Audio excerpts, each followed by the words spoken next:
விஞ்ஞானி சாக்ரட்டிஸ். அவர் வாழ்ந்த காலம் கிமு 469 முதல் கிமு 399 வரை. அவர் வாழ்ந்த நாடு கிரேக்க நாடு ஏதென்ஸ் நகரில் வாழ்ந்து வந்தார்.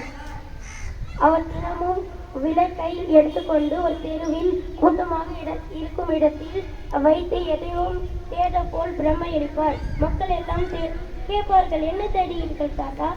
சாக்ரட்டிஸ் சொல்வார்கள், நான் நல்ல மனிதர்களை தேடுகிறேன். அப்புறம் நாங்களே யாருன்னு கேட்பாங்க மக்கள்.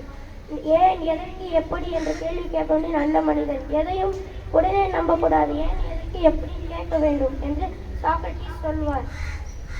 அதன் காரணத்தினால் ஆசிரியர்கள் பயந்து இவர் மேல் புரட்சி வெடிக்கும் என்று இவர் மேலே தண்டனை அளிக்க வேண்டும் என்று அனுமதித்தனர். ஒரு நாள் தேர்தல் வைக்கப்பட்டது. 501 நீதிமான்கள் தேர்ந்தளித்தனர்.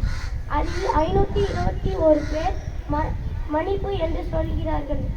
ஆனால் 280 பேர் சாக்ரட்டிஸ்க்கு மரணம் என்று சொல்கிறார்கள். அதனால் சாக்ரட்டிஸ்க்கு மரணமே அளிக்கப்பட்டது. சாக்ரட்டிஸின் முதல் மாணவன் கிரிப்டோ, அவன் கெஞ்சுகிறான், வாங்க நம்ம இங்கிருந்து போகலாம், உங்களோட மரணமே உங்களோட பெரிய இழப்பாயிடும்.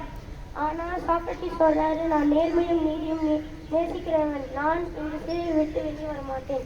அந்த தேதி குறித்த தேதியும் வருகிறது. ஒரு சிப்பாய் ஒருவர் விஷ கோப்பையுடன் வருகிறாரு. அவர் சாக்ரட்டிஸ் கொடுக்குறாரு. அவர் சிப்பாய் சொல்லிக்கிறாரு, என்னால் உங்களை கொல்ல முடியாது, எனக்கு ரொம்ப வருத்தமாக இருக்குன்னு. அப்புறம் சாக்ரட்டிஸ், பரவாயில்ல, நான் எப்பவுமே மனத்தை பற்றி பயப்பட போறதில்லை அப்படின்னு சொல்லிட்டு அந்த விஷ கோப்பையை வாங்கி குடிச்சிட்டு சாகுறாரு.